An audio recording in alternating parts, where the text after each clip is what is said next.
dire qui est-ce que nous voulons voir et accepter le Saint-Esprit agir dans nos vies. Vous êtes d'accord? Vous levez la main? Vous êtes d'accord avec ça? Je ne sais pas si vous réalisez que ça va vous coûter cet après-midi.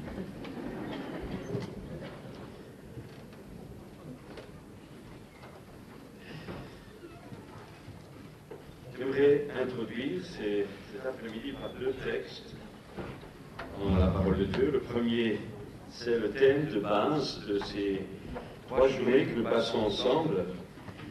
Luc 4, verset 18, « L'Esprit du Seigneur est sur moi, parce qu'il m'a oint pour guérir ceux qui ont le cœur brisé, pour annoncer la bonne nouvelle aux pauvres. Il m'a envoyé, et nous arrivons au texte de cet après-midi, pour proclamer aux captifs la délivrance et aux aveugles le recouvrement de la vue, pour renvoyer libres les opprimés, pour proclamer une année de grâce du Seigneur, pour proclamer aux captifs la délivrance et pour renvoyer libres les opprimés. Et dire quelque chose, on peut chanter, sauter, danser devant Dieu et avoir un poids au fond du cœur. On peut être dans la foule et se sentir seul. On peut être seul, tout seul, mais on peut aussi être seul dans la foule. Tout dépend de l'état de notre cœur, mais tout dépend aussi de l'état profond de notre liberté. Vous savez, un jour, je suis arrivé dans une église, c'était en arrière, et c'était des jeunes, chantaient, tapaient des mains, dansaient devant Dieu, pendant 1 heure. Et puis quand j'ai commencé à traiter les blocages du chrétien, les difficultés de lire la Bible, les pensées d'impureté pendant la nuit du sommeil, les tensions au sein de la mixité, parfois les moments de dépression, les cauchemars. À ce moment-là, l'atmosphère a changé. Je sens déjà que ça commence à changer. Et quand j'ai demandé à ceux qui se sentaient interpellés d'avancer, 90% de l'église est avancée. Et la première personne, c'était une dame dans les 70 ans, qui avait eu des problèmes d'avortement, qui, avant de pratiquer ses avortements, était allée voir tel guérisseur, avait pratiqué toutes sortes d'actes de magie. Et au moment où on lui a imposé les mains, elle a hurlé, elle est tombée à terre, et un démon s'est manifesté. 2 minutes après, une jeune fille qui était au premier rang, qui chantait Alléluia, qui tapait des mains, qui dansait, s'est approchée. J'ai dit, qu'est-ce que tu as? Elle m'a dit, j'ai des problèmes de masturbation. J'ai dit, tu veux qu'on prie ensemble? Oui. Simplement, elle m'a dit à l'oreille, personne n'a rien entendu. J'ai simplement posé ma main sur elle, tout à coup elle est tombée à terre, et voilà que par terre, elle a commencé à onduler, à hurler, elle était dans le coma, elle ne se rendait plus compte. C'était une copine de tout le groupe qui chantait. Quand le démon a été chassé, elle est revenue à elle, le premier mot que tout le monde a entendu, c'est « Merci Seigneur ».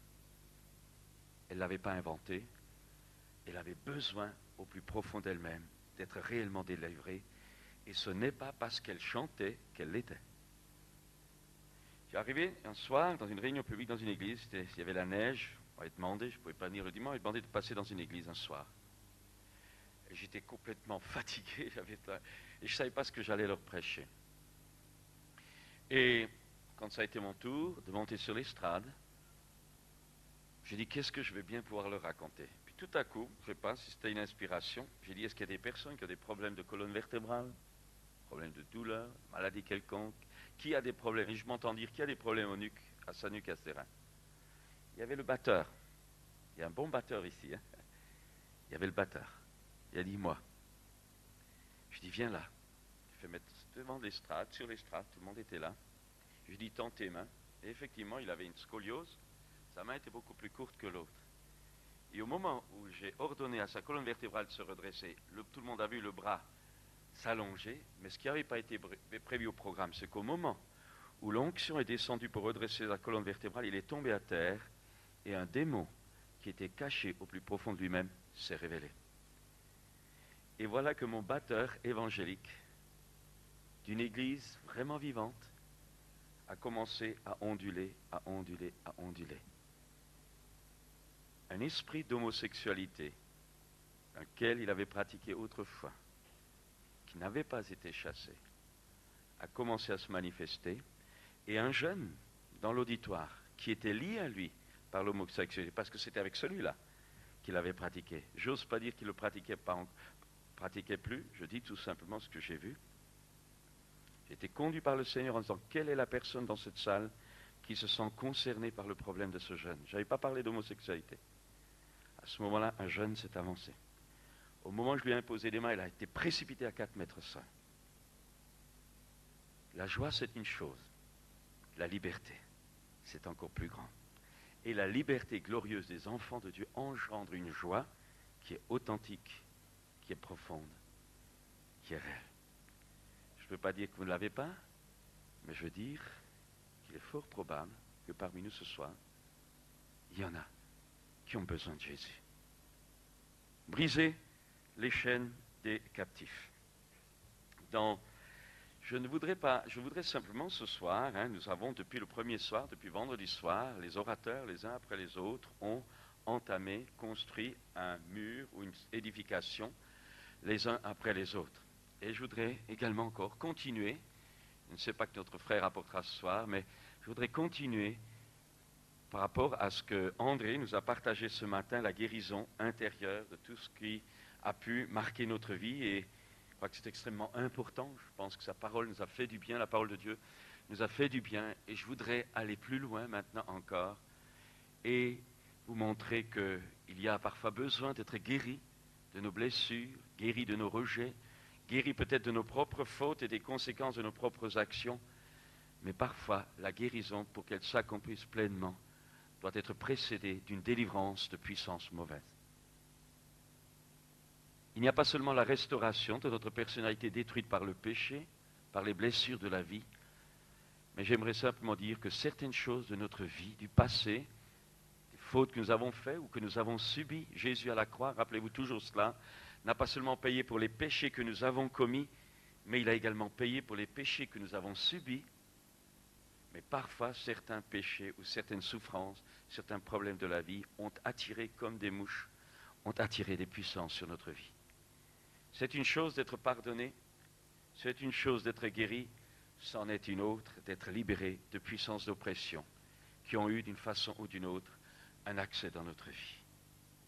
J'aimerais cet après-midi partager avec vous, bien sûr, c'est un sujet beaucoup trop long, mais j'aimerais le résumer parce que nous aurons tout à l'heure un temps de prière, un temps d'appel, pour ceux ou celles qui se reconnaîtront. Ne vous inquiétez pas, nous allons respecter l'anonymat dans les différents points que le Saint-Esprit va soulever, mais à un moment donné, quand nous demanderons que tous ceux qui ont été concernés, qui se sentent qu'ils ont réellement besoin, qu'on prie avec eux, demanderai de sortir des rangs tout à l'heure et de venir ici. C'est extrêmement important que vous ne partiez pas comme vous êtes venus. Dieu a déjà opéré beaucoup de choses, eh bien Dieu va encore le faire. Il y a encore la réunion de ce soir, il y a encore demain, bref, mais je pense que cet après-midi, puisque le thème est là, briser les chaînes des captifs. Celui que le Fils a franchi est, et je le souligne, réellement libre. Extrêmement important. Donc, il propose une deuxième lecture qui se trouve dans l'épître de Paul aux Galates, au chapitre 5, à partir du verset 19. Galates 5, verset 19. Or, les œuvres de la chair sont évidentes, c'est-à-dire inconduite, impureté, débauche, idolâtrie, magie, hostilité, discorde, jalousie, fureur, rivalité, division, parti pris, envie, ivrognerie, orgie et choses semblables. Je vous préviens, comme je l'ai déjà fait, ceux qui se livrent à de telles pratiques n'hériteront pas du royaume de Dieu. Tu pourras appartenir à la plus belle église de France, c'est-à-dire l'église évangélique apostolique. tu iras en enfer quand même. Ce n'est pas moi qui le dis, c'est la parole de Dieu. Il dit, ceux qui se livrent, je leur dis, comme je vous préviens, comme je l'ai déjà fait, ceux qui se livrent à de telles pratiques n'hériteront pas du royaume de Dieu. Si tu n'hérites pas du royaume de Dieu, tu hérites la perdition. C'est simple, c'est clair, tu peux taper des mains, tu peux faire tout, tu iras en enfer quand même. C'est extrêmement important de comprendre que nous devons réaliser que la vie chrétienne, c'est un combat dans lequel nous devons débaucher dans une pleine victoire, où nous ne sommes plus liés par le péché. Il y a des péchés apparents, il y a des fautes apparentes, il y a des traits de caractère apparents, mais aussi des péchés profonds qui sont là et qui nous tiennent. Un jour, un serviteur de Dieu m'a appelé, faisait partie d'une dénomination où on dit que quand vous vous convertissez, tout est réglé. Alléluia, vous êtes une nouvelle créature. Je le crois très sincèrement, en Jésus-Christ, oui, mais dans l'appropriation, je crois qu'il y a parfois un décalage. Et cet homme, marié, père de 2 enfants ou 3 enfants, avait des problèmes d'homosexualité. Serviteur de Dieu, dans une assemblée, avait des problèmes d'homosexualité et ne pouvait même pas le partager à ses collègues dans le ministère parce que c'est lui-même qui me l'a reconnu que s'il avait le malheur de leur dire, il allait se faire fiche dehors. Combien de personnes comme ça traînent? Et vous savez, je crois qu'il est important que vous priez toujours que les anciens de vos églises, les pasteurs de vos églises soient des hommes à qui vous pouvez vous confier quand il y a ainsi des problèmes lascifs profonds. Parce que souvent on n'ose pas faire la démarche, mais le problème on l'a. Et si vous ne réglez pas le problème, un jour il va vous emporter. Ça vous explique pourquoi parfois des serviteurs de Dieu, au maximum de leur notoriété, j'allais dire même au maximum de leur puissance dans le ministère, tout à coup le diable a tiré le filet, ils sont tombés. Aujourd'hui tu es peut-être debout, mais demain tu risques d'être par terre. Et ça, le diable n'épargne personne. Je prends dans l'Épître aux Galates, nous voyons ce que l'apôtre Paul appelle les œuvres de la chair. Et André, ce matin, nous a parlé de la guérison de la personnalité, et je place ça simplement par rapport aux œuvres de la chair, et dans ce cadre-là, de la crucifixion de cette vieille nature, et également de nous revêtir, nous attendre à Dieu de nous revêtir en Christ. Mais j'aimerais cet après-midi aller plus loin aussi, plutôt partir de l'autre aspect, c'est que les œuvres de la chair peuvent, ou ont pu, ou ont attiré des esprits de ténèbres correspondants. Je m'explique, à toute œuvre de la chair, par exemple, si vous êtes quelqu'un de jaloux par nature, il faut régler ça en appelant à l'aide le Seigneur, cela nous a été dit ce matin, mais vous avez très bien pu, à cause de vous ne connaissiez pas Jésus, ou parce que vous avez toléré cela, ou parce que vous n'avez pas triomphé en Jésus-Christ, vous avez très bien pu attirer un esprit de jalousie. Et c'est une chose de demander d'être libéré de la jalousie, c'en est une autre, d'être libéré de l'esprit de la jalousie. Ce ne sont pas les mêmes objectifs. La chair, on la crucifie par la foi, et on se laisse remplir par la foi du Seigneur, de son esprit, du Saint-Esprit. Mais le démon, il faut le chasser. Et ce n'est pas lui qui partira tout seul, ce n'est pas Jésus qui le chassera à notre place. Jésus n'a jamais dit « Allez, priez pour que je chasse les démons », il a dit « Allez et chassez les démons ». Donc vous voyez, il y a en ce qui concerne les œuvres de la chair, nous devons nous attendre à Dieu, confier en Dieu, nous revêtir de Christ. Mais en ce qui concerne les puissances des démons, nous devons leur résister et les chasser. Même si parfois ils sont en nous, ou même si parfois ils sont en train de nous influencer, de nous lier, ou de nous ligoter, ou d'essayer de nous détruire. Résistez au diable et il s'enfuira loin de vous. Nous avons notre part à faire, et si tu ne la fais pas, tu pourras prier, tu pourras pleurer, tu pourras lamenter ton problème, tu le garderas, parce que Jésus veut t'apprendre également qu'en Jésus-Christ, tu as reçu l'autorité pour marcher sur toute la puissance des ténèbres.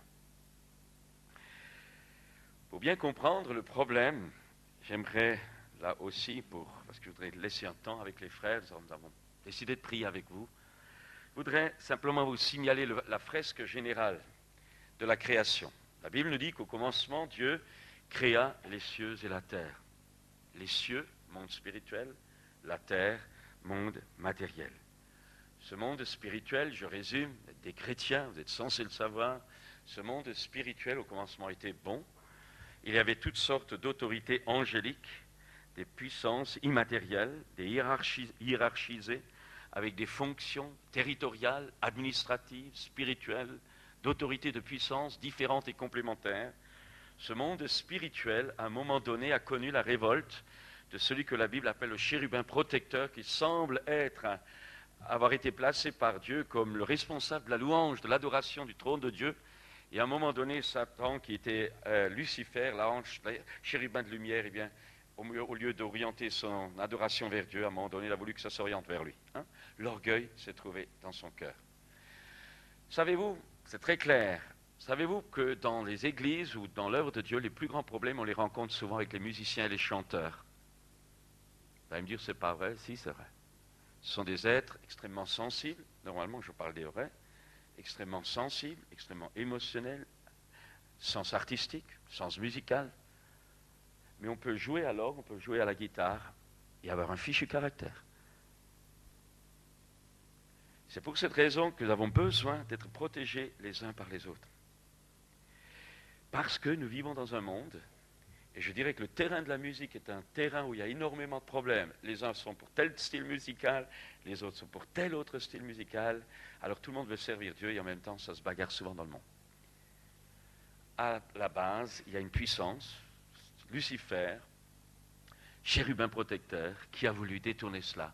Pour lui, l'orgueil s'est trouvé dans son cœur. Et il a entraîné, semble-t-il, je reste sur les interprétations qu'on peut faire de la parole de Dieu, mais enfin, je ne donnerai pas ma tête à couper, mais il semble qu'il a entraîné avec lui un tiers de ce monde angélique, qui sont devenus des anges déchus, enchaînés pour toujours, nous dit la Bible, par le jugement de Dieu dans les ténèbres, puisque Dieu a précipité Satan, ou Lucifer, dans les ténèbres pour toujours. Il est devenu Satan, l'adversaire, le meurtrier, le menteur, comme dira Jésus, dès le commencement. Et c'est lui la cause de bien des problèmes, directement ou indirectement. C'est lui la cause du chaos qu'il y a eu dans le monde spirituel. Et puis, Dieu a créé le monde matériel, nous savons aussi. Est-ce qu'il y a eu ce qu'on appelle une pré-création adamique?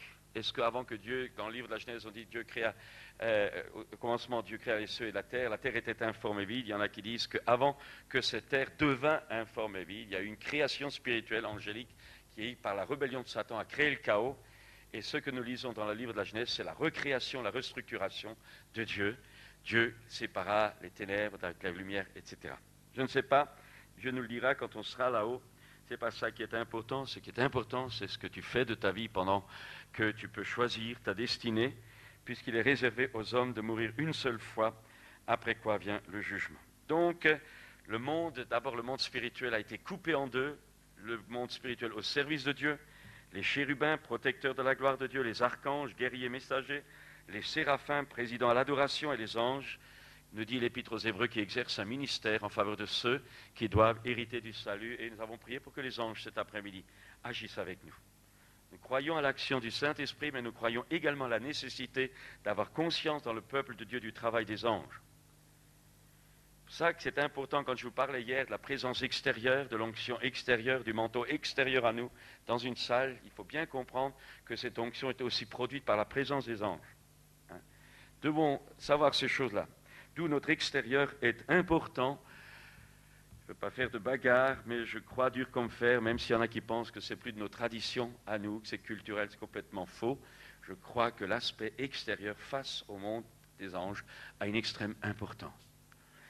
Il y a le monde des esprits déchus maintenant, les dominations, les autorités, les princes de ce monde de ténèbres, les esprits méchants dans les lieux célestes. Nous savons, Éphésiens 6 nous en parle, tous ces démons qui sont souvent immatériels, des esprits qui cherchent un corps pour assouvir leur passion d'impureté, soit un corps d'être humain, soit un corps d'animal, soit même, on voit des endroits, des lieux, des rivières, des arbres, je dirais même des objets qui sont littéralement démonisés. Vous couchez sous un arbre, vous sortez fou de là, vous vous approchez de tel endroit de la rivière, vous êtes entraîné au fond. Je pourrais vous donner des témoignages, ce n'est pas le moment, mais ce sont des choses qui existent. Il y a des maisons qui sont littéralement démonisées.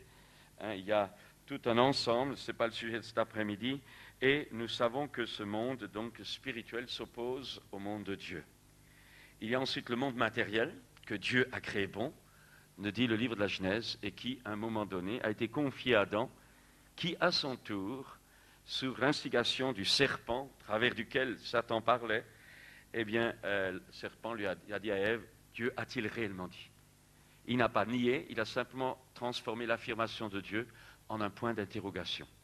Ça a été clair, Ève s'est fait amorcer, et Adam, au lieu dans sa masculinité, j'ose le dire, au lieu de la protéger, au lieu de l'arrêter, Adam, au contraire, s'est fait influencer par sa femme, et finalement, il a péché. Ce n'est pas Ève qui a péché, elle a été séduite, c'est Adam qui a péché parce que volontairement, il a désobéi à Dieu. Il avait la structure intérieure pour ne pas se laisser séduire, mais il a obéi à sa femme. Et dans les foyers, laissez-moi vous le dire, où l'homme n'est pas à sa place, même dans les foyers chrétiens, il y a souvent ouverture d'une puissance démoniaque dans la famille et parfois sur les enfants. Parce que l'homme est là pour protéger. Il n'est pas là pour bloquer, il n'est pas là pour jouer le macho, pour dominer, il est là pour protéger. Il est le chef du foyer, c'est-à-dire le nourricier, celui qui en prend soin, celui qui protège. Et là aussi, quand cette couverture n'est pas exécutée, n'est pas réalisée, d'autant plus quand c'est des foyers chrétiens où le diable veut détruire, alors laissez-moi vous dire qu'il ne rate pas, il serait fou. Le diable serait fou de rater des foyers chrétiens où le père n'est pas à sa place, où le mari ne fait pas son boulot, où le mari est défaillant, où il laisse tomber, ou alors où la femme prend la place du mari parce qu'elle a un désir de domination qui entraîne souvent des problèmes d'homosexualité chez les enfants. C'est très clair. Et ça existe aussi chez les bons petits chrétiens pentecôtistes charismatiques. Ça n'existe pas chez les apostoliques, mais ça existe ailleurs. Chers amis, je suis peut-être en train de creuser la charrue et je ne viens que de toucher la poignée. Donc, nous savons que Satan a été condamné et nous savons également, le livre de la Genèse nous le montre, que Adam aussi a été rejeté puisqu'il a été obligé de quitter le jardin d'Éden parce que Dieu ne voulait pas qu'il devienne comme un démon, parce que si Adam et Ève avaient pu continuer à manger du fruit de l'arbre de la vie, eh bien, ils seraient restés éternellement vivants, mais dans leur péché, donc ils se seraient démonisés toujours plus.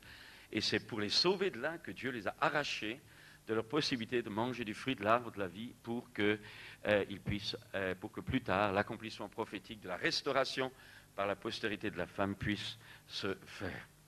Donc Adam et Ève sont privés de la gloire de Dieu, mais ce qui est tragique, c'est que quand Adam a cédé au travers de sa femme et aussi au travers de l'obéissance au serpent, non seulement il s'est mis sous l'autorité spirituelle du serpent, ou plutôt du diable derrière le serpent, mais tout ce que Dieu lui avait confié, et ça va beaucoup plus loin, tout ce que Dieu lui avait confié à ce moment-là, il l'a également soumis à Satan. Mais ça va plus loin. Satan était un chérubin. Satan était une créature. Mais Dieu avait établi l'homme pour régner sur la création. L'apôtre Paul dira plus tard, un jour nous jugerons les anges. Et ce qui est tragique, c'est que quand Adam s'est soumis ainsi, par influence, à Satan, non seulement il lui a donné ce qu'il avait, non seulement il lui a donné droit sur sa vie, mais il lui a également donné quelque chose qui est terrible si vous le réalisez, il a également donné à une créature angélique une position humaine, d'autorité humaine, telle que Dieu l'a voulu seulement pour l'homme. Et ça veut dire que pendant des siècles, Satan a eu plus que la capacité d'un chérubin protecteur déchu. Il a eu littéralement la légalité pour se comporter dans son autorité humaine de représentant. Cette terre, ce monde m'a été livré, il m'appartient, dira-t-il à Jésus. Quand l'archange Michel dit que l'Éternel te réprime, il n'a pas touché à Satan. Pourquoi? Parce qu'à ce moment-là, Satan avait une position encore plus supérieure à la créature angélique qu'il était, parce qu'il avait reçu délégation, par la soumission d'Adam, il avait reçu délégation d'une position d'humanité qui devait régner. Et ce n'est qu'à la chute, ce n'est qu'à la croix, où Jésus va, d'abord dans le désert, je l'ai dit hier, va rencontrer Satan dans la tentation du désert pour sa propre vie, pour son ministère public, mais à la croix, il va rencontrer Satan pour vous et pour moi. Dans le désert, c'est pour lui, pour son ministère d'homme. À la croix, c'est pour vous et pour moi. Et il y a une confrontation à la croix, pas rentrer dans les détails, la confrontation à la croix dans laquelle Jésus va vaincre par sa faiblesse volontaire. Il va livrer en spectacle toutes les puissances de ce monde déchu. Il va partir dans son humanité en enfer, ou plutôt dans le séjour des morts. Et là, il va proclamer cette victoire, attester, proclamer cette victoire accomplie, détruire ainsi cette position, j'allais dire, extra-angélique que Satan avait.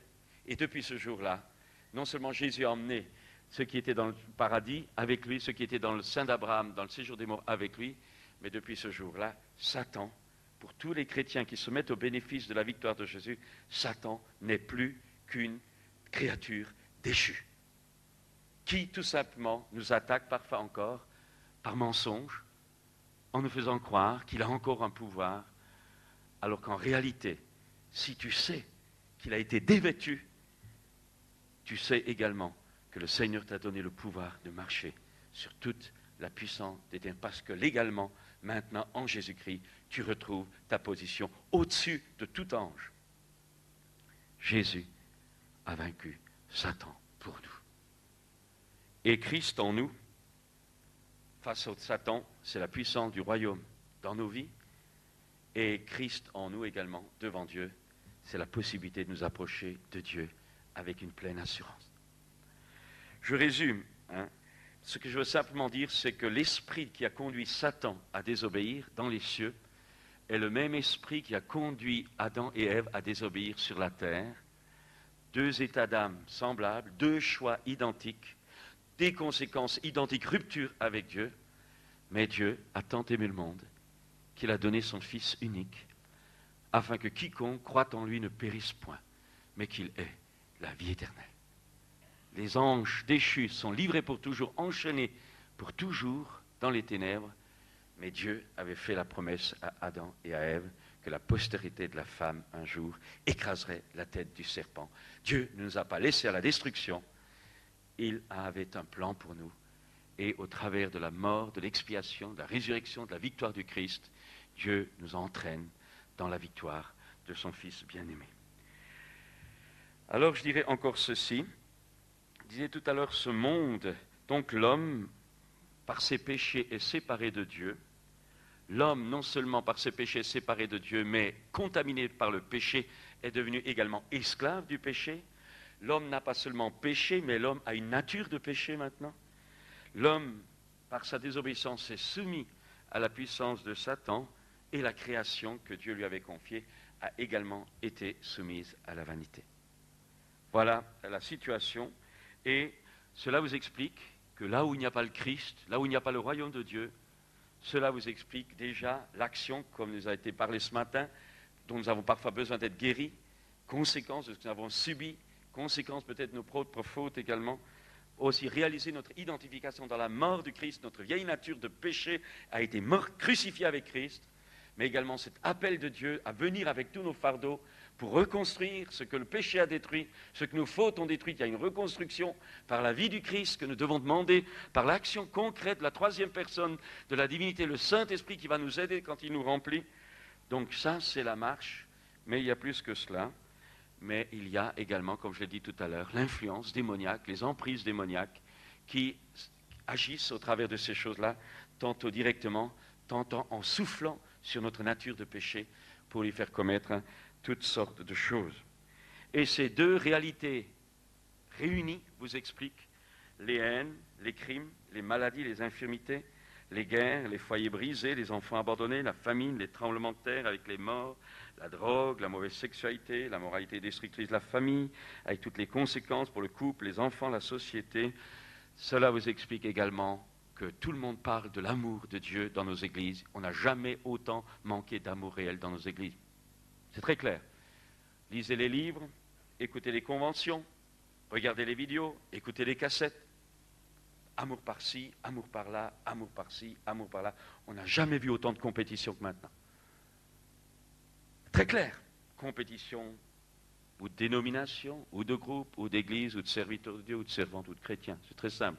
On est dans le même sac. Tout le monde va vous parler de l'amour de Dieu. Il n'y a pas un message où on ne parle pas de l'amour de Dieu. Il n'y a pas une réunion où on ne parlera pas de l'amour de Dieu.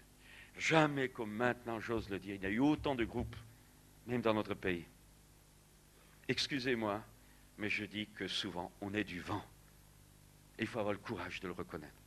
On est du vent. Et du vent, et du vent, et du vent. Tu peux gagner le monde entier si tu es du vent, ça se dissipera comme fumée dans le vent. est extrêmement important de comprendre que Dieu veut restaurer la réalité de l'Église. Et si nous disons, comme je l'ai dit hier, que l'Église finitive sera plus glorieuse que l'Église primitive, ce n'est pas la gloire du monde avec le succès selon les normes du monde, mais l'Église finitive glorieuse, c'est une Église où les chrétiens seront enfin un, où les ministères se combattront plus, mais se compléteront, où l'amour sera authentique, où l'altruisme sera authentique, où nous saurons accueillir les gens, où nous ferons l'hospitalité, où nous montrerons le fruit de l'esprit. C'est ça l'Église finitive. Ce n'est pas une Église avec 36 étages. Ce n'est pas une Église qui a un impact humain ou un impact publicitaire ou médiatique. Ce n'est pas ça l'Église. Ça, c'est l'Église mondaine, cette Église de Laodicée que Jésus va vomir de sa bouche. Rien à voir. Nous nous trompons quant à la notion de l'Église finitive. L'Église finitive peut être une Église persécutée qui sera 100 fois plus belle dans sa persécution parce qu'elle aura été persécutée par son caractère de Christ qu'une Église qui aura réussi à marquer toute une région ou tout un pays ou tout un continent. Nous devons revoir la notion de grandeur. Quand on parle de gagner le monde entier, je disais un article d'un frère, c'était Don Luz, il disait on parle beaucoup de réveil, de grands trucs et machin. Et c'est vrai, je crois que nous sommes vers une visitation de Dieu pour les jours qui viennent. Mais quand le jour de la Pentecôte à Jérusalem, il y a eu un réveil, c'était que 3000 âmes comparé à 600 000 personnes. Mais qu'est-ce que c'est que 3000 âmes? On fait du bruit comme si toute la France était convertie. C'est faux, ce n'est pas vrai. On est 0,6% d'évangéliques dans le pays. C'est de la rigolade. Et on fait du bruit comme si on était des milliers. Ce n'est pas vrai. Ce n'est pas vrai. Il faut avoir le courage de se lever et dire on arrête de jouer les hypocrites et les fauchetons. Il faut être vrai. Mais pour pouvoir le faire, il faut qu'on soit d'abord vrai avec nous-mêmes et reconnaître quand on a des problèmes, reconnaître quand on est jaloux, reconnaître quand on est ambitieux, reconnaître quand on est impur, reconnaître que nous sommes comme les autres. Et je ne fais pas de leçon, je dis tout simplement que la libération commence par l'amour de la vérité. Extrêmement important. Et ne pensez pas que je pointe qui que ce soit ici, on n'est pas meilleur chez nous. Je parle de l'état de l'Église en France, c'est lamentable. Et pourtant, on a les meilleurs chants, on a les inspirations, on a les prédicateurs, on a les meilleurs. C'est vrai que vous avez de bons prédicateurs. Regardez tous ceux qui m'ont précédé, ils sont formidables. Heureusement que je viens ternir un peu le truc, parce que sinon ils vont devenir... Sinon vous allez... mais c'est important. Alors je vous propose cet après-midi, voulons-nous jouer franc jeu? Et que toutes les chaînes là, qui sont en nous, on va les faire sauter. OK? Alors, je dirais simplement ceci encore. La cause primordiale, les causes de tous les problèmes qui peuvent exister dans votre vie comme dans la mienne, dans nos églises, comme dans le corps de Christ, dans notre pays et en Europe et puis dans les comptes. Vous savez, j'ai vu des visitations de Dieu et en même temps j'ai vu des gens vivre. Les gens que Dieu utilisait pour la visitation, c'était ceux qui vivaient dans le péché. Comment concevoir ça? J'ai vu des gens avoir des guérisons, j'ai vu des gens avoir des miracles, j'ai vu des gars tenir des campagnes, ils étaient dans l'homosexualité. J'ai vu des gens avoir des miracles, voir l'onction descendre dans un strade, leur vie était dans l'adultère. Alors moi, vous savez, le cinéma évangélique, c'est terminé. Ce qui compte, c'est ce que tu es dans ton cœur, c'est pas ce que tu fais. Parce que Dieu peut te bénir, Dieu peut t'emmener l'onction, parce que d'autres ont prié pour toi et tu bénéficies de la prière des autres.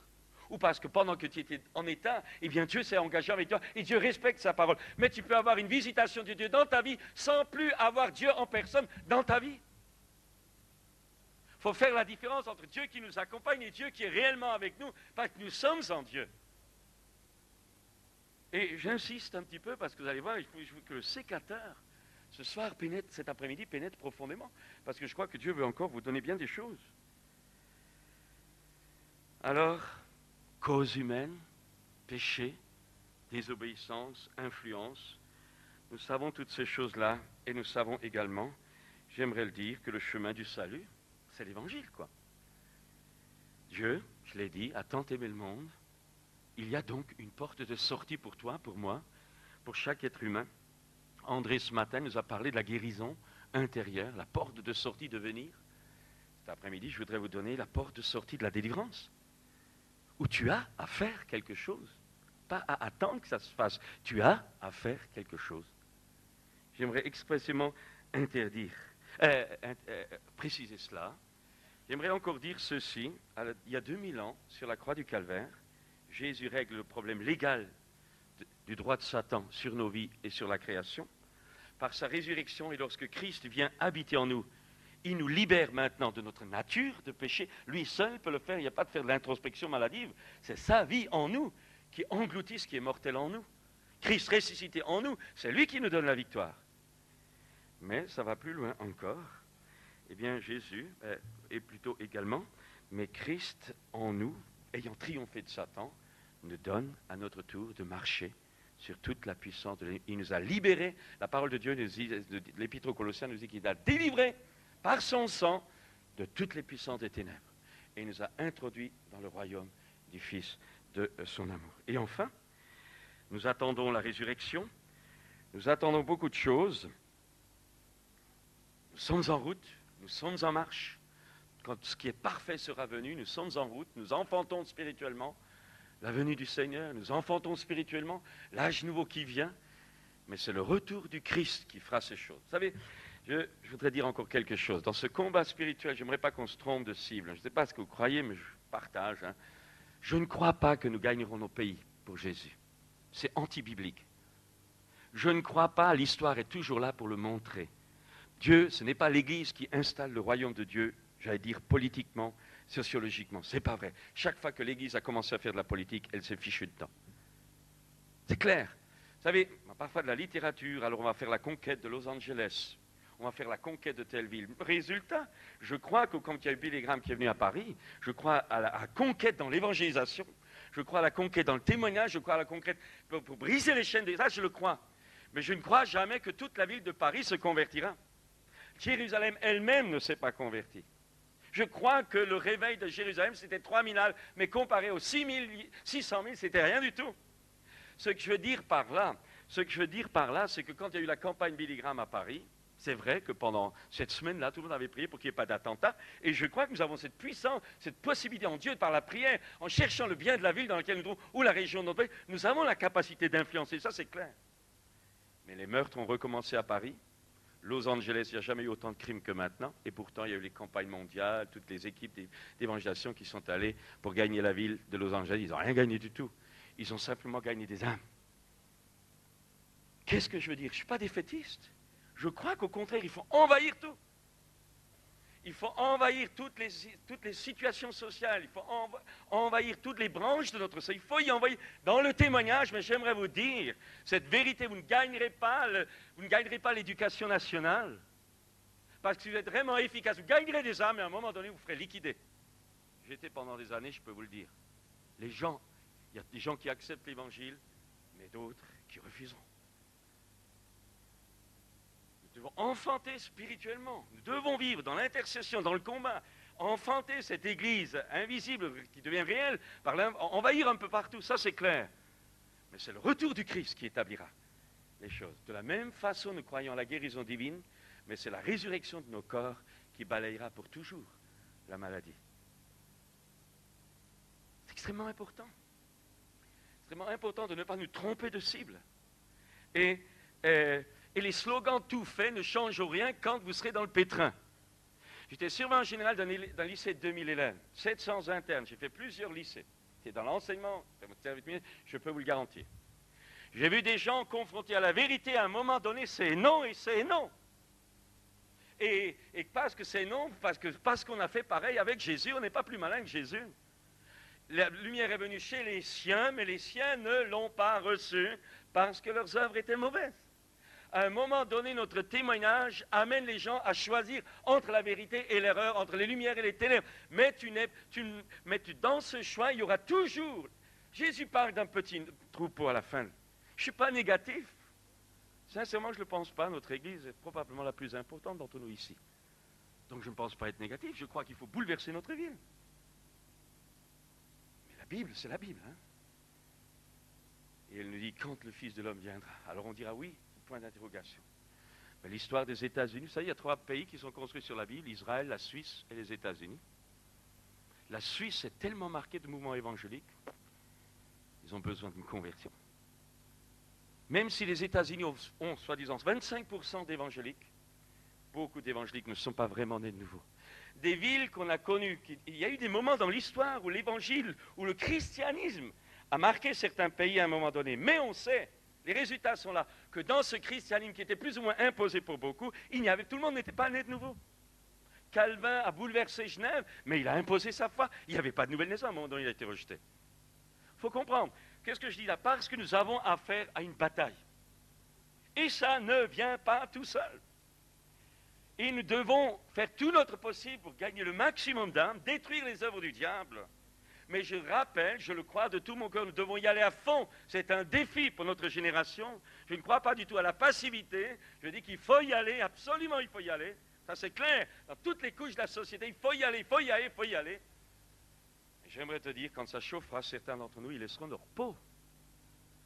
Et tu pourras beau connaître toute l'autorité du croyant quand tu seras sur la croix, ou quand on te jettera dans les fauves, ou quand on te coupera la tête, tu comprendras que l'autorité vraie, ce n'est pas celle du monde. L'autorité vraie, c'est ta capacité d'affronter la mort sans la renier. C'est ça, la vraie puissance. L'autorité n'a jamais été de fuir les souffrances.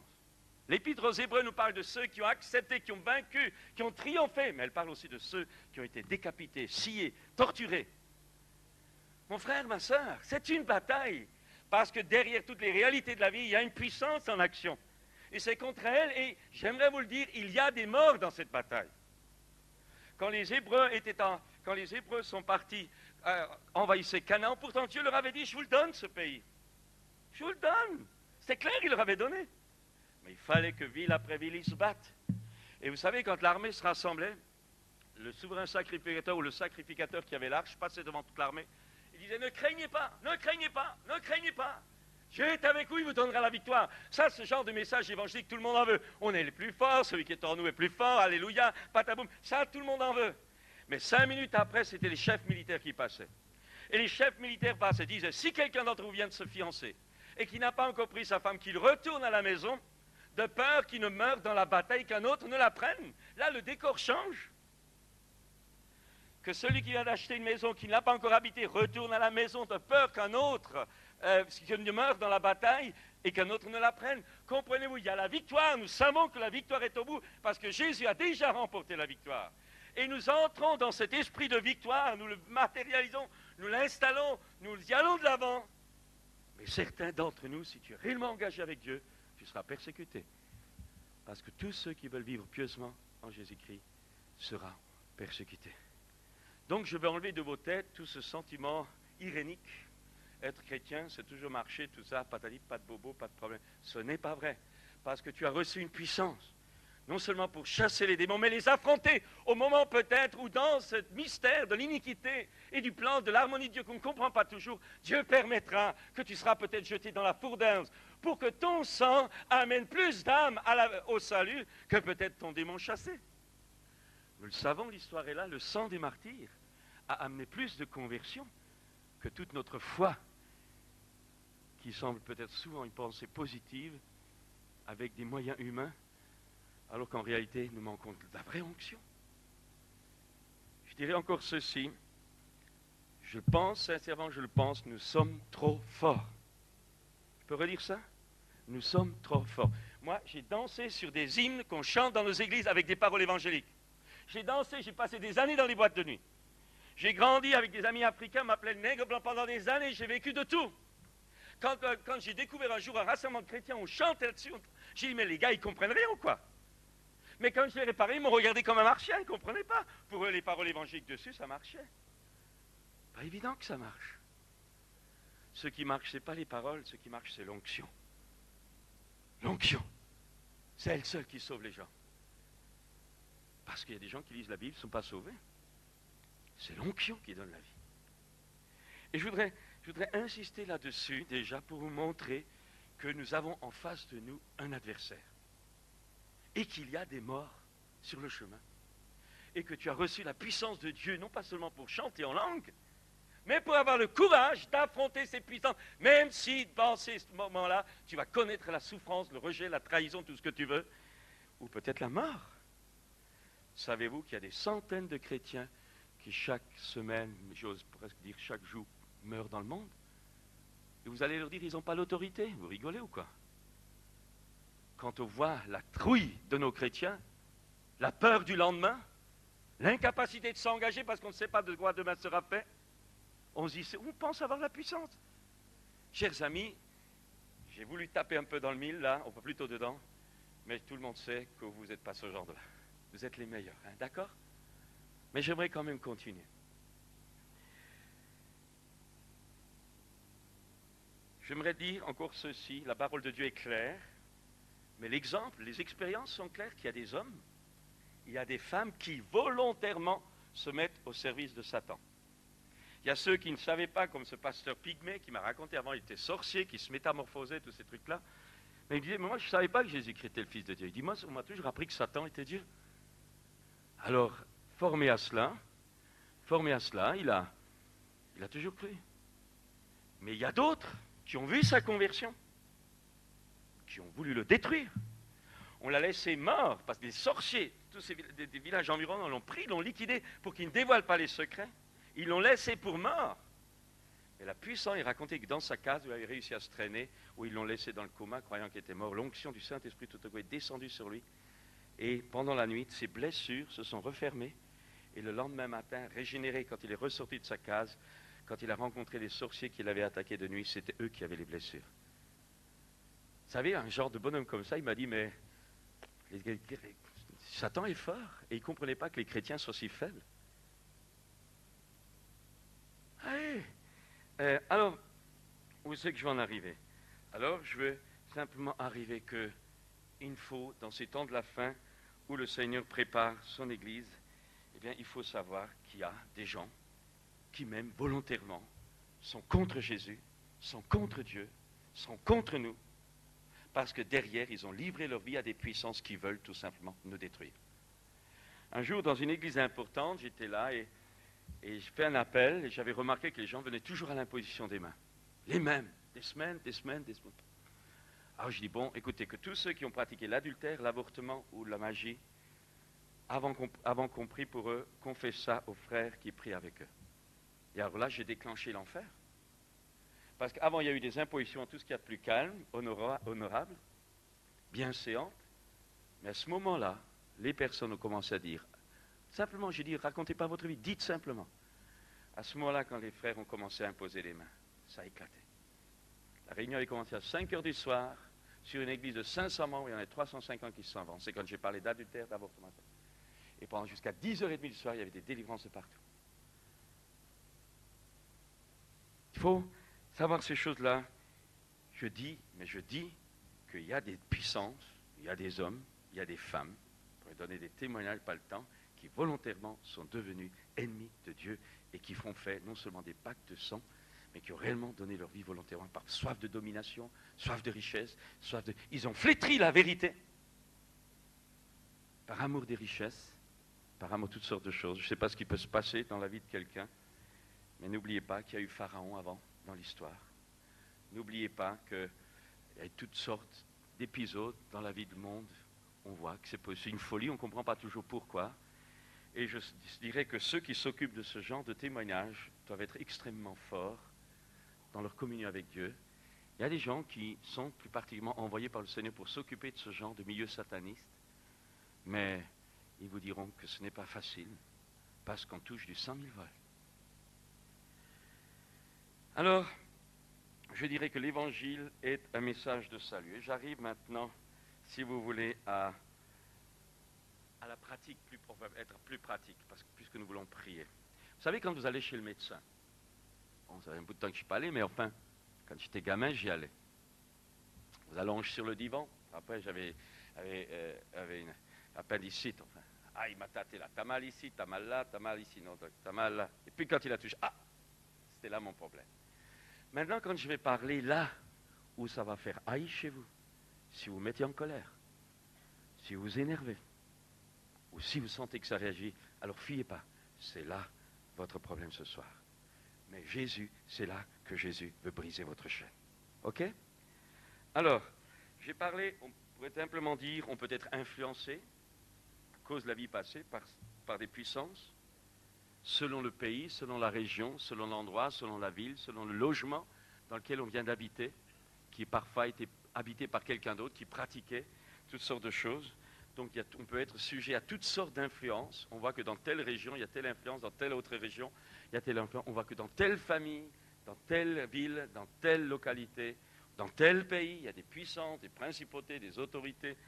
L'apôtre Paul l'a dit, je n'insiste pas. Et cela vous explique que une même personne dans telle région n'aura pas tel problème, alors que dans telle autre, elle en aura. Parce que derrière ce monde visible, il y a l'influence du monde invisible.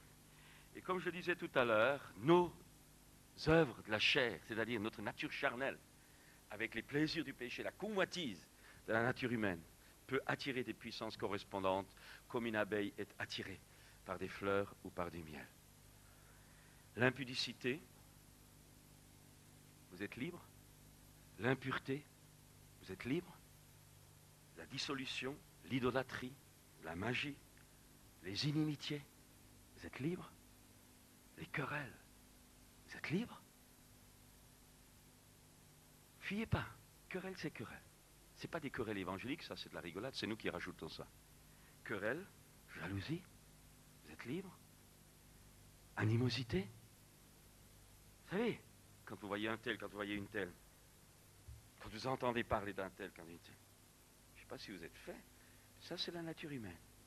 Mais quand vous êtes là, cette nature humaine de péché qui vient, mais quand vous sentez que ça devient un point, que vous voulez vous en sortir, que vous voulez pardonner, que vous voulez effacer, et que vous n'y arrivez pas, alors vous cherchez la vie auprès du Christ, vous attendez à Dieu, vous criez à Dieu, Seigneur, ton Esprit Saint, que le feu, pas seulement le baptême du Saint-Esprit, je l'ai dit, mais le feu de l'Esprit vienne consumer ça. Mais quand ça ne marche pas, qu'est-ce que tu fais? Alors commence peut-être à admettre qu'il n'y a pas seulement la vie qui doit engloutir ta nature de péché, mais que tu as peut-être besoin d'une libération, d'une puissance. Dispute, division, secte, envie, ivrognerie. Bon, on ne parle pas de tout ce que cela engendre, la drogue, la mauvaise sexualité, toutes ces choses-là, vous les connaissez, je n'insiste pas. En un mot, c'est là où tu te sens touché qu'il faut accéder. Il ne faut pas faire du nombrilisme malsain, pas du tout ça. Mais quand tu sens qu'un mot résonne, pose-toi la question pourquoi il résonne. Il y a ensuite l'hérédité. Nous savons que Jésus a tout accompli pour cela. En Jésus-Christ, nous sommes morts à notre vieille vie, morts au passé, vivants pour Dieu en Jésus-Christ. Nous sommes morts, mais est-ce que nous sommes délivrés? On sait, l'expérience pastorale est là, on sait qu'il y a des hérédités naturelles. Si tu as hérité de tes parents ou arrière-parents une sensibilité ou une dépression nerveuse ou des fragilités physiques, tu es vulnérable à des attaques démoniaques qu'un autre plus costaud n'a pas. C'est simple, parce que tu es fragile sur tel ou tel domaine. Il y a des tares mentales. Je me rappelle cette jeune qui périodiquement est attaquée par des démons parce qu'elle a des lésions au cerveau et qu'elle ne peut pas se défendre. Il y a des traits de caractère familiaux qui sont des vraies portes ouvertes à des interventions, à des influences démoniaques. Il y a des plis mentaux dus à l'éducation familiale, qui sont d'abord des plis mentaux, des structures mentales qui doivent être cassées. Mais avant qu'elles soient cassées, elles sont attirées. Il faut un miracle là, à la fois de guérison, de restructuration, mais il faut parfois également un miracle de délivrance. L'hérédité spirituelle, la culture aliénante avec des interférences religieuses, les chaînes et les liens familiaux, avec les gens qui ont des dons paranormaux. Je connais des gens qui avaient un don de divination avant leur conversion et qui, dans l'Église, continuaient à apporter des paroles prophétiques en pensant que c'était reçu de Dieu. Non, la source, c'est l'enfer. Un don spirituel, tu ne l'as pas dans ta nature humaine. Tu le reçois par l'ouverture, par la venue du baptême du Saint-Esprit et par l'Esprit de Dieu. Pas du tout le même monde. Un don de divination héréditaire, c'est tout simplement une marque que tu es lié par une puissance démoniaque. Extrêmement important. Alors, des blocages, des oppressions qui empêchent de croire. On voudrait croire, on n'y arrive pas. On voudrait obéir, on ne peut pas. On voudrait lire la Bible et on prie, on n'y arrive pas. Avec pour conséquence des dépressions irraisonnées, des cauchemars, des pensées de suicide, des pensées d'impureté constantes, des travers sexuels. On n'arrive pas des pensées de blasphème qui nous prennent aux moments les plus inattendus. Une conscience endormie, on accepte tout, on laisse tout couler. Nous avons besoin de Jésus. Et parfois, dans des cas d'avortement, de meurtre, de crime, nous avons besoin de confesser ça à quelqu'un d'autre pour que cette autre personne prie pour nous, parce qu'il y a des contrats dans ces domaines-là qui sont établis avec Satan, parce que dans l'Ancien Testament, il n'y avait pas de sacrifice pour le crime volontaire, pour le péché volontaire, pour la mort volontaire et pour l'adultère et pour l'idolâtrie. C'était la lapidation. Et ce genre de contrat qui nous lie à Satan doit être brisé devant témoins. C'est l'expérience que j'ai, ma petite expérience que j'ai. Il faut briser le lien héréditaire occulte dans l'autorité du nom de Jésus, dans la puissance du Saint-Esprit, en proclamant le tout accompli sur la croix du Calvaire, l'efficacité du sang de Jésus, et prendre la liberté dans un acte de foi, et maintenant rejeter toutes ces choses qui nous teuillent encore. Ou soit alors, ou en plus, il faut lier ces puissances qui viennent constamment attaquer, il faut briser leur influence, il faut leur ordonner de ne plus jamais revenir, et que les portes qui ont permis cet accès soient à haute voix fermées au nom du Seigneur Jésus. Il y a des objets parfois à débarrasser de la maison. Et vous savez, la culture n'a rien à voir. Si tu as un fétiche culturel chez toi, si tu as une statuette d'Inde chez toi, eh bien, t'as beau dire que c'est de la culture, ta culture t'amène un drôle de problème. Crucifixion, libération, il faut avoir foi en Dieu. Il y a aussi une autre raison, c'est ce qui a présidé à la conception, à notre conception et à la naissance. Mais je me permets de dire peut-être à la conception de votre enfant. L'esprit d'impureté, une naissance en dehors des liens du mariage, l'adultère, le viol, en dehors d'une relation d'amour juste. Lorsque une naissance dans le sein de la mère est non désirée, une naissance refusée ou acceptée à contre-cœur, tentative d'avortement par toutes sortes de moyens, lorsque déjà dans le sein de notre mère nous avons été consacrés à une divinité, lorsque dans le sein de notre mère elle a eu des angoisses, elle a eu des peurs, toutes ces choses ont pu nous marquer. Je ne dis pas que c'est 100% le cas, mais je dis que c'est souvent le cas. Conséquence, incapacité de croire, de faire confiance à Dieu, sentiment de rejet de Dieu et des autres, refus de croire au pardon, ne pas se croire capable d'être aimé ou accepté, faiblesse due à une timidité maladive, violence envers Dieu et les autres, dureté de cœur et des sentiments, se sentir incapable d'aimer, sentiment d'impureté et tension sexuelle anormale, vice d'impureté dont on n'arrive pas à se défort, besoin maladif de sécurité, attirance vers les choses occultes et suivi par des choses occultes. On est mal dans sa peau, bien qu'on chante de beaux cantiques. Il faut une régénération, il faut un attouchement, il faut la main de Dieu. Je pourrais vous donner des témoignages, mais je ne veux pas insister. La troisième cause, et puis je veux respecter, comme il y a des gens de chez nous, etc., je veux respecter. La troisième cause profonde, c'est l'environnement familial de l'enfance. Absence ou fausse présence du père ou de la mère, orphelin, ou le père difficile, le père fouettard, ou le père papa carotte qui donne quand j'ai réussi, ou le père qui ne s'occupe pas beaucoup de moi, enfin toutes sortes de choses, un père ou une mère trop dur ou trop possessif, avec conséquences, rejet, frustration, fausse image de Dieu en tant que père, homosexualité avec à la base des problèmes psychologiques qui ont pu ouvrir ensuite la porte à une puissance d'homosexualité. En un mot, un mélange de maladies psychiques et d'influences de ténèbres. Vous pouvez également avoir dans votre enfance la présence occulte à la maison à cause des pratiques des parents. Il y a une solidarité qui s'est installée. On a subi des guérisseurs ou des féticheurs en tant qu'enfant. Ambiance d'impureté à la maison, ambiance de grossiarde et criarde à la maison, absence d'amour dans la cellule familiale, avec toutes les blessures dont on nous a parlé ce matin et tous les autres. Et on ne peut pas comprendre l'amour du Père parce qu'on a été tellement abîmé dans notre enfance qu'on ne sait même pas que ça existe. La quatrième cause encore, c'est les blessures subies par le péché des autres. Il n'y a pas seulement les blessures que nous avons faites à nous-mêmes ou aux autres, mais il y a les blessures ou les péchés que nous avons subis. Tel comportement d'un autre, ça nous a été parlé ce matin, enfin je parle de péché subi. Et j'aimerais rappeler qu'à la croix, il y a comme un entonnoir spirituel.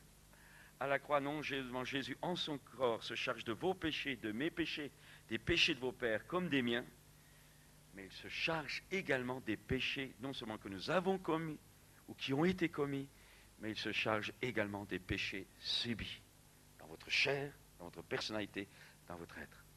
Enlevant tout droit légal à Satan de vous toucher. Mais pour qu'il ne vous touche plus, il faut le chasser parce qu'il n'obéit qu'à l'autorité. C'est le père du mensonge. Et tant que vous l'écouterez, vous croirez toujours qu'il a un droit sur votre vie. Alors, je dirais, les blessures de la vie, comme cela a été rappelé ce matin, eh bien, les blessures, c'est comme une plaie infectée. Imaginez que je me fasse mal et que le sang coule. Je vais marcher quelques instants, une mouche va venir. Elle va venir, va voler autour, je vais la chasser. Si je ne fais pas attention, paf, elle va s'agglutiner. Puis une autre. Et à un moment donné, elle va boire du sang. Et à un moment donné, elle va pondre un verre. Elle va pondre un œuf. Cet œuf va être là-dedans. Et à un moment donné, il va casser, il va éclore et il va donner un verre. Ok? Ben, spirituellement, c'est la même chose. Si tu as une blessure qu'on t'a faite, ou une blessure qui est en toi, pour toutes les raisons que je viens de dire, tu attires des mouches spirituelles. Et si tu ne les chasses pas, on t'a blessé, tu as de l'amertume, si tu ne règles pas ça, tu vas attirer une mouche. Si on t'a fait du mal, t'as trahi et tu ne pardonnes pas, tu vas attirer une mouche. Si tu as fait une crise de violence et que tu ne demandes pas pardon, tu vas attirer une mouche. Et à un moment donné, ces mouches spirituelles, qui sont des puissances, vont pondre leur œuf. Et quand cet œuf va déclore, tu auras dans ta chair peut-être une puissance ou un lien occulte sur ta vie, ou démoniaque sur ta vie.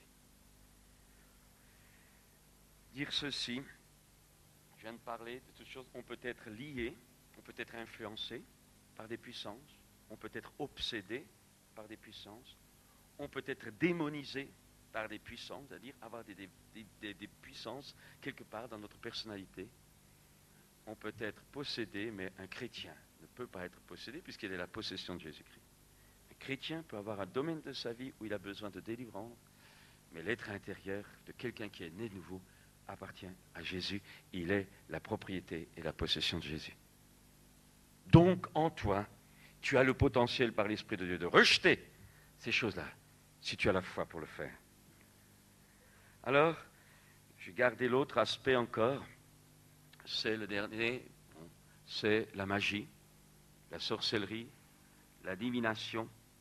La magie, c'est faire agir en entrant en contact avec eux par toutes sortes de pratiques et de techniques adéquates, les forces invisibles de ce monde spirituel de ténèbres, consciemment ou inconsciemment, en pleine connaissance de cause ou mal informé des forces que je déclenche. Il y a toutes sortes de pratiques de magie, sorcellerie. Il y a chez nous en Europe, on appelle ça la magie blanche, qui soi-disant est pour faire du bien, mais c'est simplement un transfert d'une maladie vers un autre problème. La magie noire qui est pour détruire. La sorcellerie, le satanisme, la divination, les guérisseurs spiritismes, toutes ces choses-là, vous les connaissez, je les rappelle, mais s'il y a parmi nous quelqu'un qui a vécu ces choses et qui ne sait pas qu'en faisant ces choses, elle s'est ouverte à des puissances, si vous réalisez cet après-midi que vous avez des problèmes, alors ne laissez pas passer cette réunion. Tout à l'heure, venez. Avec les frères, nous allons prier pour vous et cette chaîne va être brisée. Que ce soit apparemment pour faire du bien physiquement, le guérisseur qui vous guérit, ou que ce soit pour une bénédiction familiale, gris-gris, fétiche, talisman, porte-bonheur, tout ce que vous voulez, eh bien, que ce soit pour des bien-être matériels, économiques, vous vous trouvez, je me retrouve enchaîné par des puissances auxquelles je me suis ouverte par ces mensonges-là. Alors, je dirais encore, vous savez que comme Dieu donne des dons spirituels, les manifestations de l'esprit, la sagesse, la parler en langue, les interprétations, guérison, miracle. De même façon, ces lois spirituelles, le diable les connaît et il y a un autre esprit qui peut pratiquer ces choses-là. Et il y a des faux parler en langue, il y a des fausses prophéties, il y a des faux ministères, il y a des faux dons de guérison. Et ces faux dons de guérison vous libèrent apparemment, en réalité, vous collent un problème beaucoup plus grand. C'est ce qu'on appelle le transfert. Je n'ai pas le temps là non plus de vous donner des témoignages, mais je dirais simplement qu'on reconnaît l'arbre à ses fruits. Toute pratique surnaturelle qui vous aliénit, qui bloque votre libre choix, qui vous empêche de vous décider par vous-même, qui vous empêche de vous arrêter, qui vous rend esclave de telle ou telle habitude ou esclave de telle ou telle chose, est à rejeter. Parce que ce qui vient de l'Esprit de Dieu libère. L'Esprit de Dieu n'accuse jamais, même votre passé. Tout à l'heure, Jean a parlé, si le diable vient de te parler de ton passé, bien parle-lui de son avenir. Très belle formule. Parce que le diable, lui, accuse, Dieu lui convainc. C'est autre chose. Dieu vous montre quelque chose pour que vous sortiez de là. Le diable vous accuse pour vous détruire. C'est un autre esprit. Donc toutes ces choses-là, donc on reconnaît l'arbre à ses fruits, Dieu libère la personnalité. Dieu libère nos jougs. Dieu brise l'onction du Saint-Esprit, brise le joug, brisez les chaînes des captifs, renvoyez libres les opprimés. C'est là la raison de l'onction dans la vie. Au nom de Jésus, nos critères, bien sûr, c'est la parole de Dieu.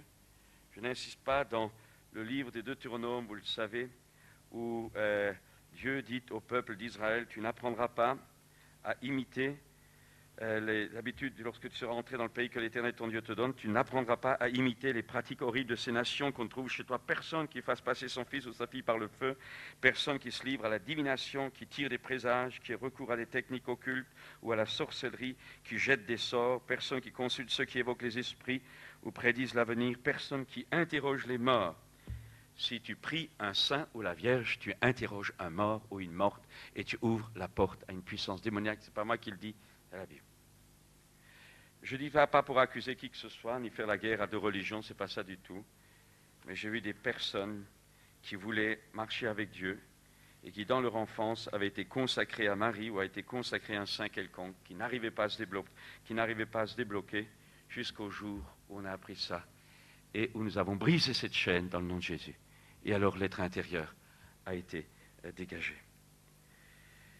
Le spiritisme, la table tournante, les verres tournants, la télépathie, la voyance, la cartomancie, toutes ces choses-là, chiromancie, l'astrologie, l'horoscope, l'hypnose, magnétisme du guérisseur, conjuration magique, pacte de sang avec Satan, le fétichisme, tout ça, le yoga, karaté, toutes ces sciences, toutes ces pratiques, apparemment, de simple gymnastique. Savez-vous que le yoga, les positions du yoga sont simplement des positions physiques qui sont des positions incantatoires pour appeler l'esprit correspondant. On nous fait croire que c'est de la gymnastique, en réalité ce sont des positions religieuses incantatoires pour appeler un esprit. Et quand vous pensez, moi je trouve ça aberrant, des chrétiens qui envoient leurs gosses faire du yoga, mais je dis mais ils sont fous quoi. Ils n'ont rien compris. Rien compris. Arrête là. Je vais simplement arriver maintenant à la conclusion pratique, les effets subis, des capacités surnaturelles, sortir du corps, voyage astral, toutes sortes de pouvoirs, je n'insiste pas, incapacité spirituelle, se tourner vers Dieu aussi, des malaises physiques, des dépressions, des problèmes qui n'arrêtent pas de quitter la famille, les enfants, tout le monde, il y a constamment un pépin, hérédité occulte, fatalité attachée à la descendance, malformation à la naissance, etc. On a des divorces. Parents, enfants, petits-enfants, on voit que ça suit comme du chien-dent. Si vous êtes dans ce genre de situation, il faut vous réveiller, vous pouvez vous en sortir, mais il faut bouger, il faut venir à Jésus ce soir. Développement de facultés médiumiques, répercussion de l'occultisme au lieu où il est pratiqué, des effets subis par ceux qui viennent en aide. Je pourrais vous parler quand parfois on aide quelqu'un, eh bien on est attaqué, toutes sortes de choses.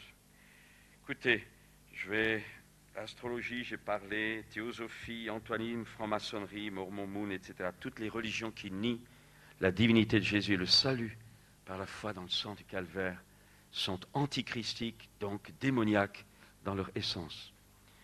Alors, j'arrive à la fin. Comment s'en sortir? Et vous C'est là que j'aimerais vous proposer. J'étais très simple, je n'ai pas apporté de témoignage trop brûlant pour ne faire peur à personne. Mais comment s'en sortir si, dans tout ce que je viens de dire, je n'ai pas tout complété, parce que nous voulons prier maintenant, mais comment s'en sortir? Eh bien, je voudrais vous dire quelque chose. Il y a marqué sur la carte de visite de Dieu, on peut tout lui dire. Vous pouvez tout dire à Dieu. Alors, ce soir, je vous propose que pendant que vous êtes là, à votre place, dites-le au Seigneur. N'ayez pas peur, dites-le lui. Confessez votre péché ou confessez peut-être le péché de vos parents, arrière-parents. Vous avez appris que dans notre famille, il y a eu tel guérisseur, arrière-père, etc. Dire tout à Dieu, qui donne à tous simplement, généreusement, sans reproche. On peut être vrai. L'apôtre Jacques dit qu'elle nous sera donnée, la bénédiction que nous demande, mais qu'il demande avec foi, dit Jacques, sans douter. Je dirais encore, souvent nous croyons que Dieu peut le faire, mais nous n'osons pas croire que Dieu veut le faire. Mais j'aimerais dire que Dieu veut ce soir que ta chaîne tombe. Notre état est la meilleure qualification pour Dieu. Plus tu réalises ta faiblesse, plus tu es prêt pour l'intervention de Dieu. La réputation de Dieu est ce qu'il donne à ceux qui ne méritent rien, et la grâce ne peut jamais refuser à la foi qui est basée sur cette grâce. Je répète, la grâce de Dieu ne peut jamais être refusée à la foi qui est basée sur cette grâce.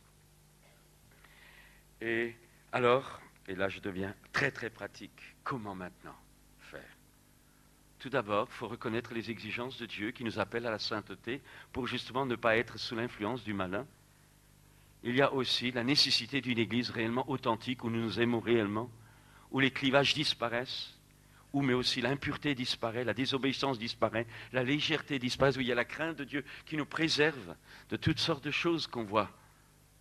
Et pour cela, nous devons être vrais, c'est-à-dire humbles. Être humble, c'est accepter de reconnaître la chose en face, car Dieu résiste aux orgueilleux, mais il fait grâce aux humbles. C'est être honnête, c'est le deuxième point, être honnête. Et c'est pas si évident que ça d'être honnête. Quelqu'un a dit, si tu pratiques le mensonge au fond de toi, tu hériteras du mensonge et la perdition. L'amour de la vérité pour être sauvé. Même votre pire ennemi, regardez s'il ne vous dit pas la vérité. Honnêteté, parce que c'est l'honnêteté qui est la clé de la victoire. Vous connaîtrez la vérité, et la vérité vous rendra libre, réellement libre. Soyons sincères et honnêtes. Les gens peu droits de cœur parviennent difficilement à une vraie libération. Parce que tu peux ne pas avoir un démon dans ton corps, mais tu peux avoir plongé dans une fausse doctrine. Tu peux avoir été influencé par une torsion des Écritures que le diable t'a donnée. La confession de nos péchés, soit à Dieu, soit, comme je l'ai dit, je le crois, quand il y a eu idolâtrie, magie, adultère, meurtre ou avortement à quelqu'un d'autre. Repentance, c'est s'éloigner du mal et le considérer comme un ennemi.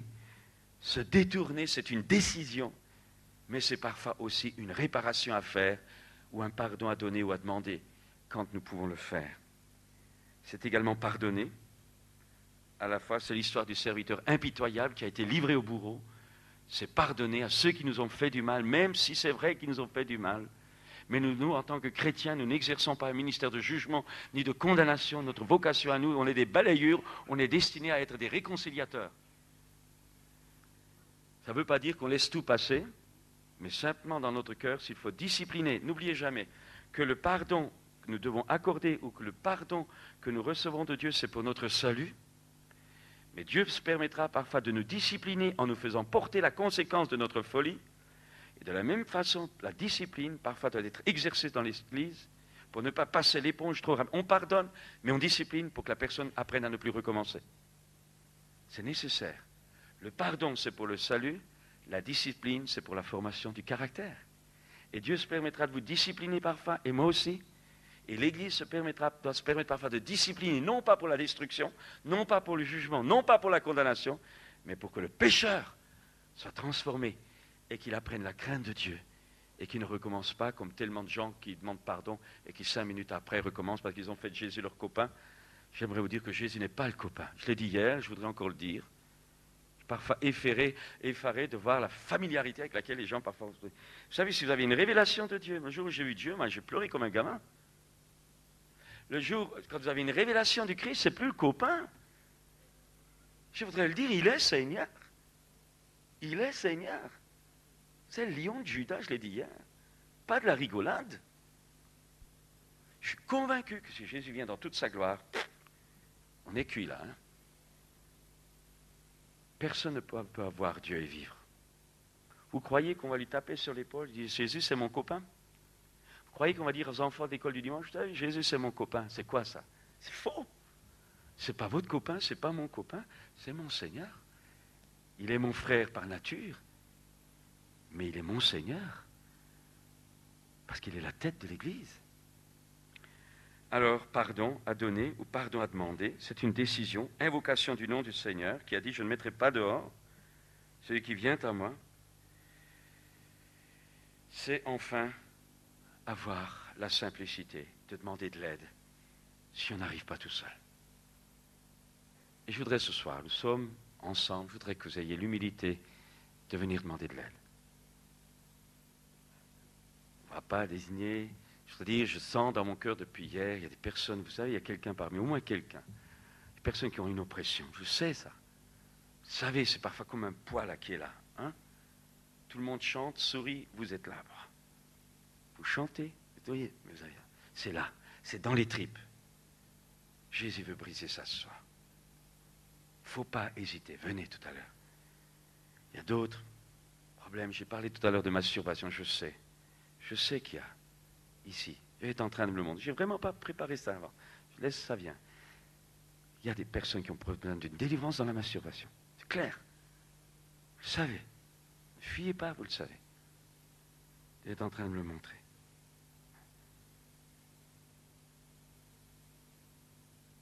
Violence. Quelqu'un qui a laissé rentrer dans son cœur le mot violence qui est venu. Quelqu'un qui a en nous. Parmi nous, il y a quelqu'un qui a. Vous avez été ou marqué, blessé par des paroles ou par un comportement, mais vous l'avez laissé rentrer.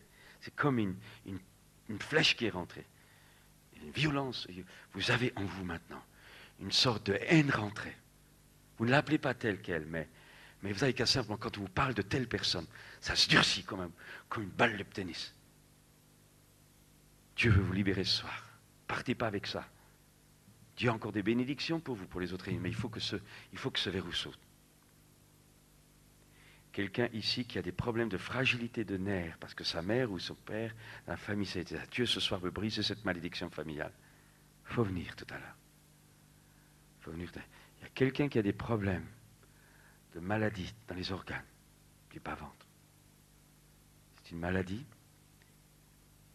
peut-être appelle-t-on ça parfois honteuse, mais c'est venu, vous le savez que c'est venu, parce que vous avez eu, à un moment donné, une relation non juste, en dehors du lien du mariage. Ce soir, Jésus veut briser ta chaîne. N'hésitez pas tout à l'heure à venir. Je le donne là publiquement pour que personne puisse deviner par qui il s'agit. Mais je sais que c'est Dieu. Il y a quelqu'un ici, vous avez au fond, quand vous mettez à prier, vous avez parfois comme une vis qui se serre. Il est comme une main, comme un filet qu'on serre sur votre tête, dans votre cerveau. Pense que vous êtes allé voir, ou vous êtes allé voir un guérisseur, ou vous avez été soigné tant gosse. Et pense que vous avez pratiqué dessus, et c'est là. Ce verrou, cette chaîne, Jésus veut la casser ce soir. Il faut que tu viennes, ça va te dégager. C'est important. Il y a des personnes parmi vous qui ont quelqu'un qui a comme ça commence au bas de la nuque, ça file jusque dans la colonne vertébrale. Je vais vous montrer, vous avez des douleurs, mais ce qui va vous permettre de vous reconnaître, c'est que parfois vous avez l'impression que c'est comme un serpent. Il faut venir tout à l'heure. Il faut venir. Vous venez, simplement. Sans rentrer dans les détails, vous dites au frère qui va prier pour vous, j'ai ça. Ça correspond à une parole qui a été dite tout à l'heure. Simplement ça. Il y a également, au niveau du couple, il n'y a pas seulement un problème de frigidité, mais il y a un problème de repousser. Vous ne supportez pas l'attouchement de votre conjoint. Vous ne supportez pas. J'aimerais vous dire tout simplement, malgré tous les arguments que vous pouvez donner, je ne sais pas s'ils sont évangéliques ou autres, mais je voudrais vous dire que votre corps ne vous appartient pas. Il appartient à votre mari, il appartient à votre femme. Et en réalité, vous avez besoin d'une délivrance. Il faut que l'Esprit de Dieu ce soir vous touche. Il faut que ce soir ça saute parce que votre couple est en jeu, votre couple est déjà en train de faire naufrage. Alors ce soir, ressaisissez-vous, avant qu'il soit trop tard.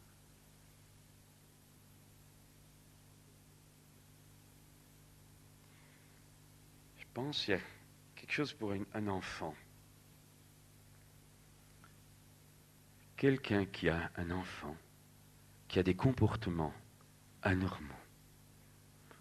Parfois, vous avez l'impression que votre enfant devient comme fou, il perd le contrôle de vous-même, il devient d'une exubérance complètement désordonnée. Parfois, vous avez peur. Cet enfant a besoin d'une délivrance. Je ne sais pas si vous l'avez emmené chez un féticheur, chez un guérisseur. Je ne sais pas si vous l'avez consacré à un saint quelconque, mais je sais que cet enfant, quelqu'un ici a un enfant comme ça. Il faut venir tout à l'heure. Et si votre enfant est dans le bâtiment, allez le chercher. Jésus brise la chaîne. Et je sais que certains encore, et c'est autre chose là, je sais que également il y a quelqu'un, au moins un enfant, mais je sais, qui la nuit a des cauchemars et qui hurle, qui a des anxiétés, qui ne supporte pas. Vraiment une bataille terrible d'être seul dans sa chambre. Il y a là héritage. Il y a là influence démoniaque. Je ne dis pas que c'est le cas pour tout le monde, mais je dis que pour votre enfant, vous qui vous reconnaissez là-dedans, vous avez besoin d'une libération. S'il est dans les bâtiments, venez, allez le chercher. S'il n'est pas dans les bâtiments, c'est chez vous. Eh bien, quand vous rentrerez chez vous, demandez un entretien avec votre pasteur. C'est important. Et il y a encore quelqu'un ici, je pense qu'il y a quelqu'un qui a des problèmes, comme des rhumatismes qui vous prennent, qui descendent dans les jambes, qui traversent vos genoux. C'est comme des douleurs dans vos articulations. C'est dans vos jambes plus particulièrement que ça se situe. Hein, mais de temps en temps, il y a comme un déplacement et tout à coup, vous avez des maux de tête. La personne qui se reconnaît, venez tout à l'heure. Partez pas avec ça. Jésus brise les chaînes. Et puis enfin, reste, enfin, si vous réalisez ce soir que vous êtes froid, que depuis peut-être des semaines, vous n'avez pas lu la Bible. Si vous réalisez ce soir que dès que vous commencez à lire la Bible, il y a comme un brouillard qui vient. Et je sais qu'il y en a qui ont ça. Que là, ça ne rentre pas. C'est comme un voile qui est là. Venez. Jésus brise les chaînes. Je voudrais vous inviter un instant à incliner la tête. Nous allons prier.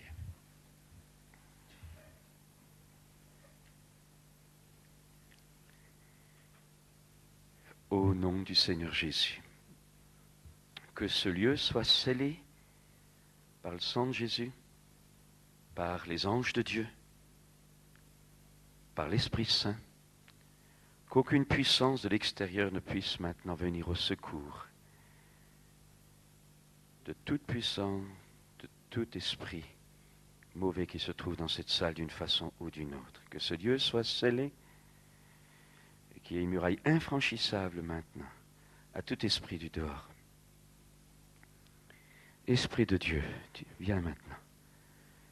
Te laissons le déroulement maintenant de ces moments. Tu es Seigneur, tu es Dieu.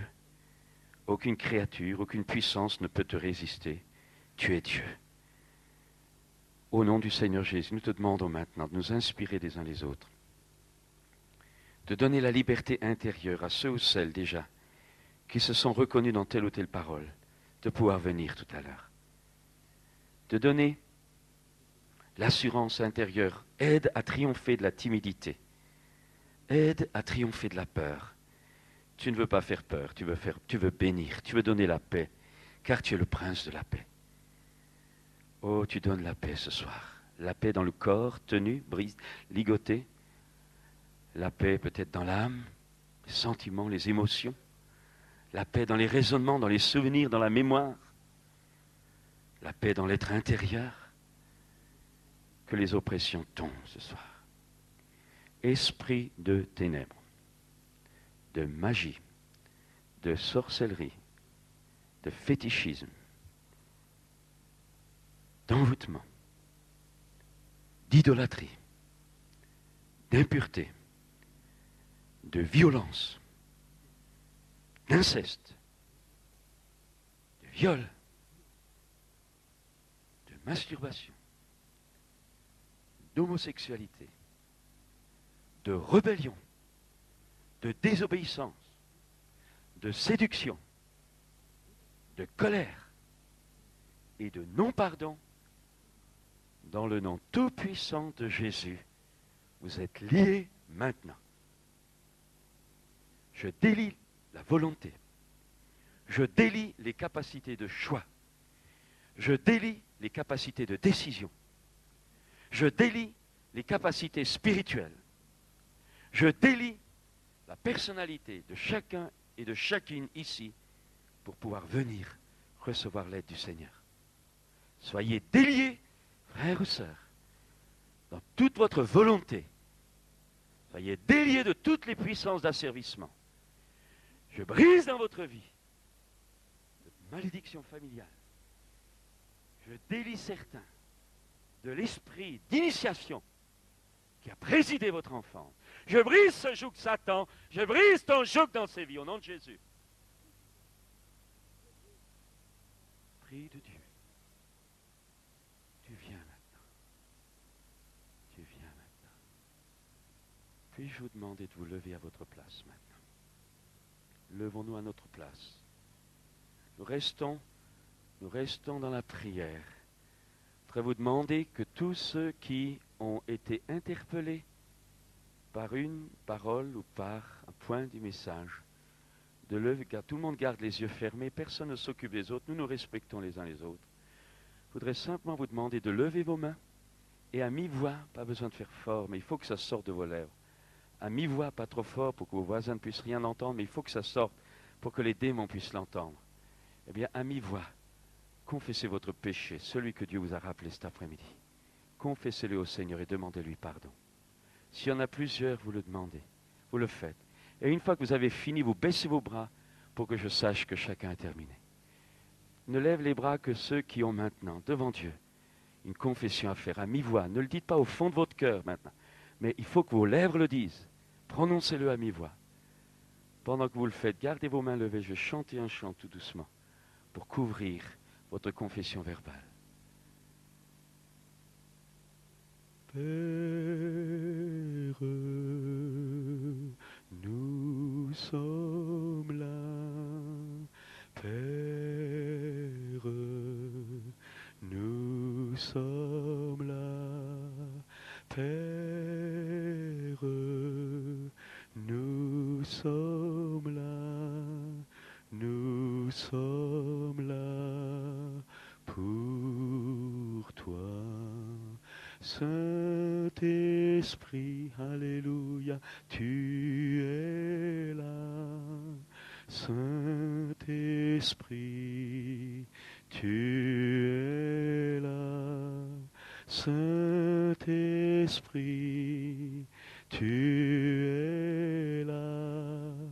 Tu es là pour toi, pour moi. Oh, une fois que vous avez terminé, baissez vos mains. Simplement. Vous avez terminé, pas où Dieu a pu vous rappeler. Je voudrais maintenant demander que les personnes qui ont été concernées par une des paroles de connaissance qui vient d'être faite, personne ne vous reconnaîtra puisque c'est dans l'anonymat. Vous demanderez de sortir des rangs et de venir ici devant, pendant que nous chantons ensemble, tel que je suis, sans rien à moi. J'appellerai les autres après, mais d'abord ceux-là. Tel que je suis sans... Restons dans la prière, moi. Sinon ton sang versé pour moi et ta voix qui m'appelle à toi, agneau de Dieu, je viens. avancez par là. Vous qui êtes avancés, venez par là. Tel que je suis bien vacillant, en proie au doux à chaque instant. L'étau dehors, crainte de d'agneau.